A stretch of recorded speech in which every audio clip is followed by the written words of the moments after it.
La collection Formes cinématographiques des presses universitaires de Strasbourg accueille des essais qui se placent au plus près du travail du film.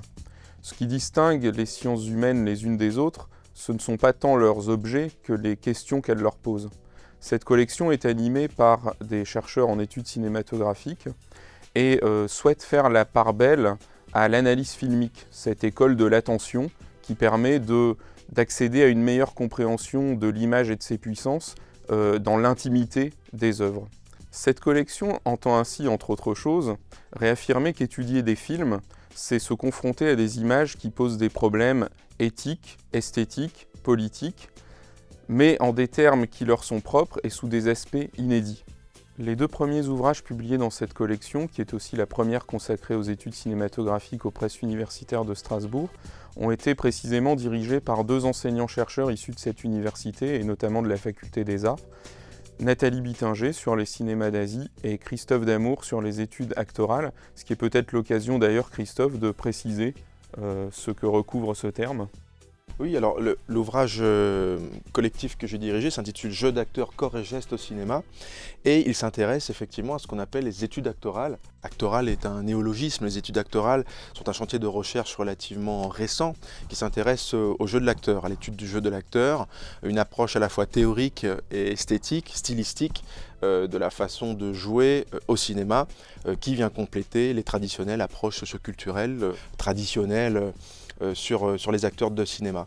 Donc j'ai réuni une douzaine d'enseignants-chercheurs de différentes universités françaises spécialisés dans l'étude du jeu de l'acteur, comme Christian Viviani ou Michel Ciotat, qui sont des pionniers des études actorales et qui ont écrit sur l'acteur depuis les années 70, notamment dans les pages de la revue Positif.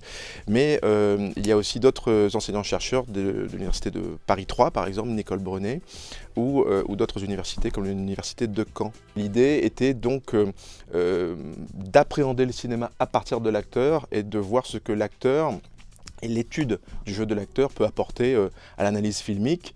Et donc on a différents types de textes. On a des textes plutôt monographiques sur un acteur en particulier, par exemple le texte de Christian Viviani sur Anna Magnani ou le texte de Michel Ciotat sur Stephen Boyd.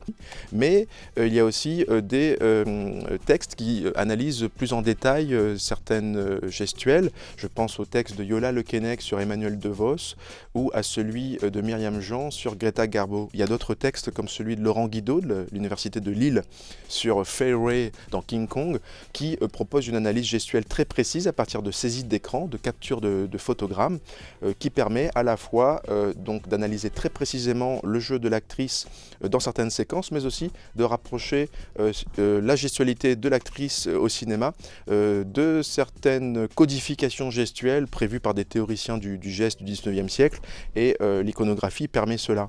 L'ouvrage réunit donc des enseignants-chercheurs français spécialistes de la question de l'acteur et est un ouvrage assez éclectique puisqu'il s'intéresse à différentes cinématographies, on s'intéresse à des acteurs japonais, américains, français et de différentes temporalités puisqu'ils sont étudiés des films des années 20, des années 30, des années 50 ou des acteurs plus contemporains. Oui, c'est ce souci d'éclectisme aussi, Nathalie, qui me semble-t-il a présidé à la conception de l'ouvrage que tu as dirigé sur les cinémas d'Asie. Alors oui, à Strasbourg, dans le parcours cinéma, les études sur les cinémas d'Asie nous intéressent et on est plusieurs à travailler soit sur les cinémas chinois, les cinémas japonais, le cinéma malaisien ou encore cambodgien. Et cet ouvrage collectif était l'occasion de réunir différents spécialistes de la question et de proposer une quantité d'analyses esthétique, analyse des passages entre les cinématographies de l'Occident et les cinématographies asiatiques. Une manière également de tracer un bilan et des perspectives nouvelles pour l'approche des cinémas d'Asie depuis le point de vue des études cinématographiques. Donc cet ouvrage collectif est également assez éclectique, propose différents types d'approches. On a des articles de Jean-Michel Frodon, par exemple, sur la manière dont l'Occident a reçu par différentes vagues ces cinémas d'Asie, donc Kurosawa, le cinéma indien de Ray, etc., etc. Et donc Cinéma d'Asie essaye de brasser un large tableau qui va des entrelacements esthétiques également entre les différents pays d'Asie. Il y a des passages entre les cinémas chinois, japonais, cambodgiens qui s'effectuent. Ce qui a intéressé les différents chercheurs réunis dans l'ouvrage, c'est à la fois les passages entre les cinémas européens ou américains et les cinémas d'Asie, mais aussi les modulations ou les migrations de motifs à l'intérieur même des cinémas d'Asie, donc par exemple entre le cinéma chinois ou le cinéma japonais. Et du coup, l'ouvrage part de cette porosité des frontières, ce passage des frontières de motifs cinématographiques ou d'esthétique filmique qui passe de la Chine à Taïwan, à Hong Kong ou au Japon. Ensuite, des chercheurs comme Clélia Zernick va re-analyser des cinématographies comme celle d'Ozu. Jean-Michel Durafour va proposer une analyse de la manière dont Yoshida va participer à un détraquement de la perspective occidentale. Donc toujours cette histoire de passage entre les cinémas.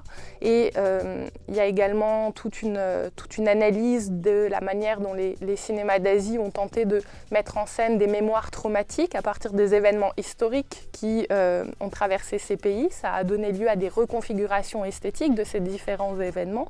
Et enfin, la dernière partie de l'ouvrage s'attache aux mutations contemporaines.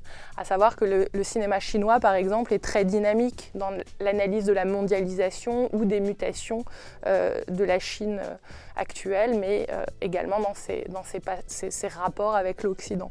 Et là, c'est l'occasion pour un certain nombre de chercheurs de réexaminer la filmographie de Jia Changke ou de Wang Bing, qui se servent du cinéma comme collecte de traces d'un monde soit qui disparaît, soit en pleine mutation.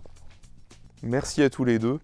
Les cinémas d'Asie, Nouveaux Regards et Jeux d'acteurs, corps et gestes au cinéma sont donc les deux premières publications d'une collection qui est vouée à publier 2 titres par an, des essais consacrés à l'histoire des formes cinématographiques, à l'analyse filmique et à la théorie de l'image en mouvement.